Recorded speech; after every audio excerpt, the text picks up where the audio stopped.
O assunto de hoje é alquimia. Mas o que será que entendemos como alquimia? Velhinhos fazendo magia atrás do elixir da vida eterna? Um monte de bruxos fazendo poções mágicas na Idade Média? Uma coisa assim mais ou menos parecida com o Harry Potter? Com os livros de Paulo Coelho? Músicas do Jorge Benjor? Tudo isso tem a ver com alquimia de alguma forma, mas no programa de hoje você vai ver que alquimia é muito mais do que isso.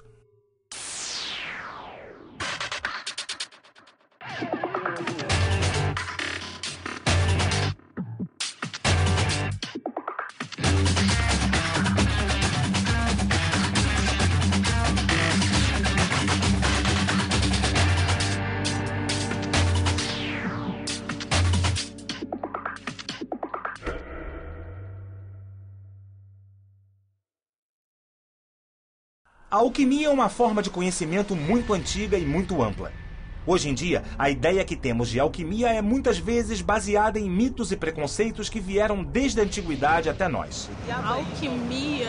Sei lá, alpinismo? Bom, pelo que eu vi, são criadores de perfumes. Eu não sei entender muito bem disso, não. Trata-se de combinações químicas, né? Mágica, magia. Muito bem. Não é mágica, né? É meio negócio de macumba, não. Tem a ver também, tem a ver. O misticismo da Idade Média. Esotérico? Feiticeiros! Eu lembro da questão da pedra filosofal, né? E de transformar qualquer matéria em ouro. Alguma coisa me diz que a gente só vai conseguir entender direitinho essa tal alquimia se voltar um pouco no tempo. Você tem toda a razão, Kika. Desde os primórdios da humanidade, nós desenvolvemos várias formas de observar a natureza e coletar materiais úteis para fabricar metais, tecidos, corantes, perfumes, remédios. Mas a relação do homem com a natureza antes da modernidade era muito diferente da nossa. A natureza não era pensada, mas vivida como um grande organismo vivo. O homem e as coisas eram partes do mesmo todo, sempre em transformação. Essas transformações contínuas nas coisas, no ambiente, no corpo e no espírito sempre impressionaram o homem. Por isso, o homem procurou desde sempre investigar esses fenômenos através do conhecimento espiritual e de experiências com a matéria. É dessa tentativa de formar um conhecimento sobre a natureza que nasce a alquimia. Na prática da alquimia, podemos destacar 3 objetivos elementares. O primeiro é produzir a chamada pedra filosofal, uma substância obtida a partir de matéria-prima rudimentar. Através da pedra filosofal, seria possível atingir os outros objetivos, que seriam a transmutação da matéria, quer dizer, transformar metais inferiores em ouro e produzir o elixir da longa vida, uma espécie de medicamento que tornaria a pessoa imune a todas as doenças.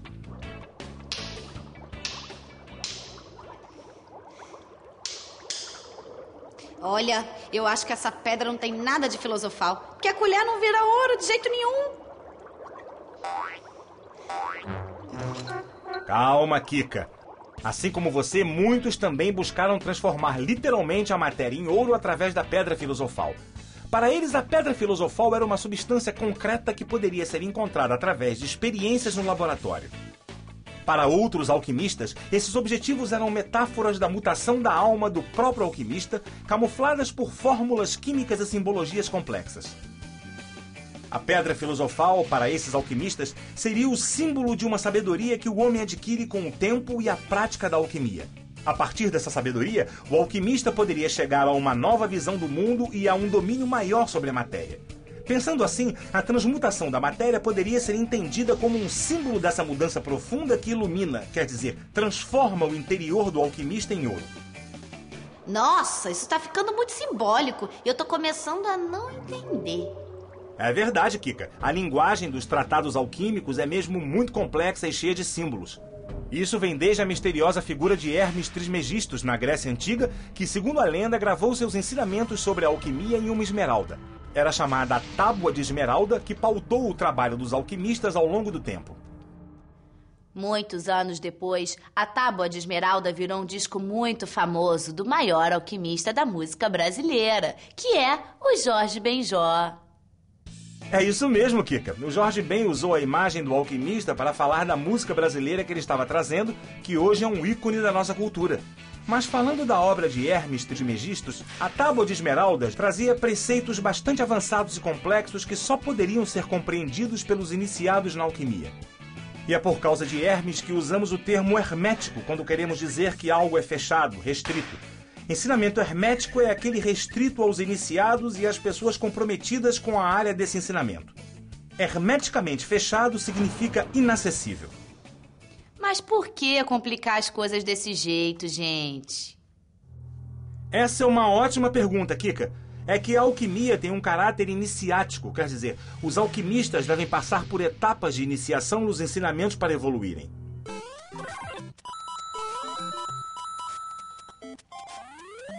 Isso não parece um pouco com as fases do videogame? É verdade, parece mesmo. É que os símbolos da alquimia também são entendidos por etapas, por fases, como as que você passa no videogame. Segundo os alquimistas, assim como a natureza, o homem também deve buscar a sua evolução passo a passo para o melhor. Mas o hermetismo da linguagem dos alquimistas também tinha outra finalidade. Ao longo de toda a história, os alquimistas foram perseguidos por conta do misticismo que sua prática envolve. Alguns usavam fórmulas e recitações para invocar divindades favoráveis às suas experiências. Por isso, durante a Idade Média, muitos eram acusados de pacto com o demônio, presos, excomungados e até mortos pela Inquisição da Igreja Católica.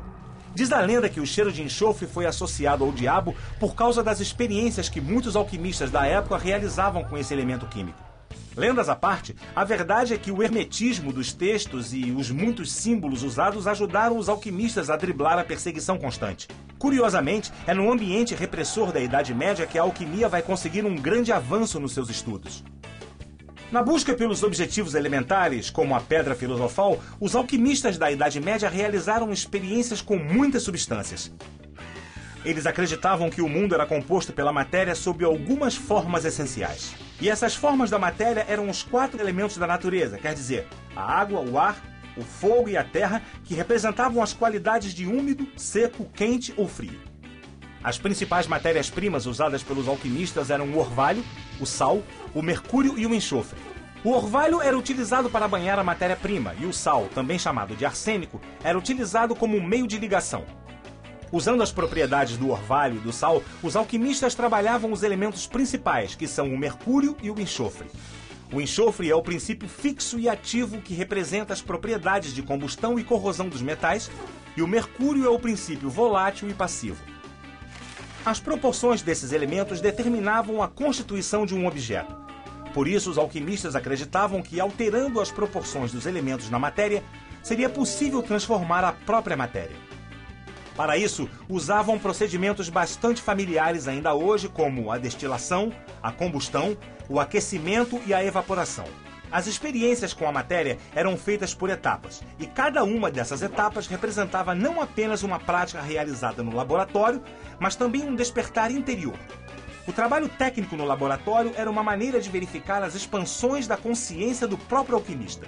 Na busca por aprimorar o trabalho nos laboratórios, os alquimistas medievais criaram métodos e equipamentos que foram fundamentais para o surgimento da química moderna.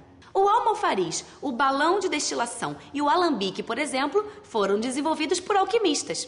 Eles também aperfeiçoaram muitas técnicas relacionadas à separação de misturas, e muitas substâncias que conhecemos foram identificadas ou sintetizadas por alquimistas.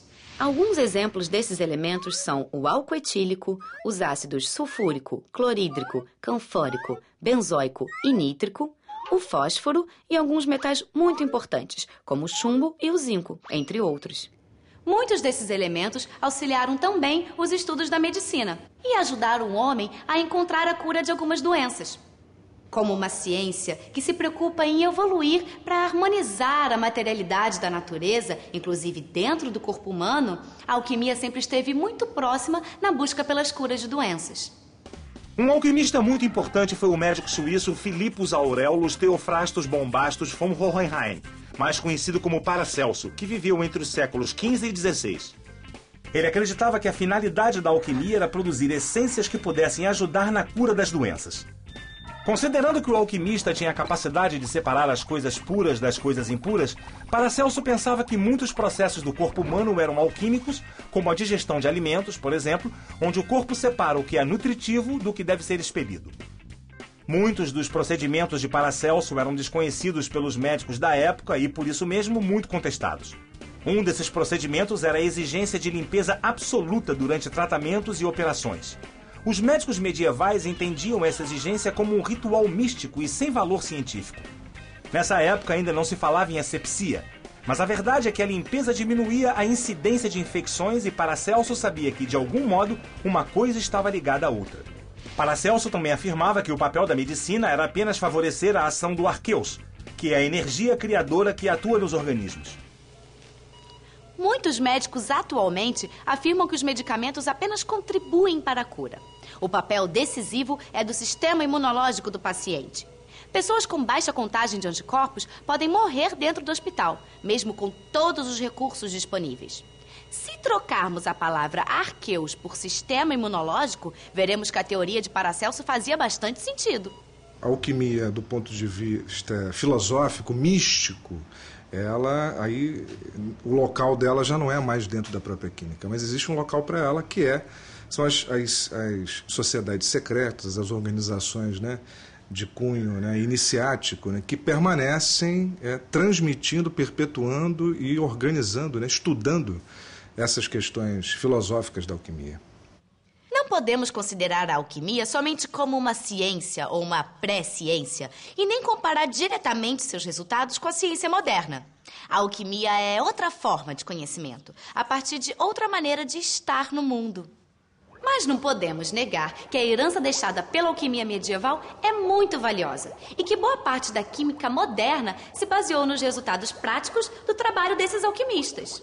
Mas a alquimia não desapareceu. Pelo contrário, ela ainda está presente no dia a dia do homem contemporâneo, de várias formas.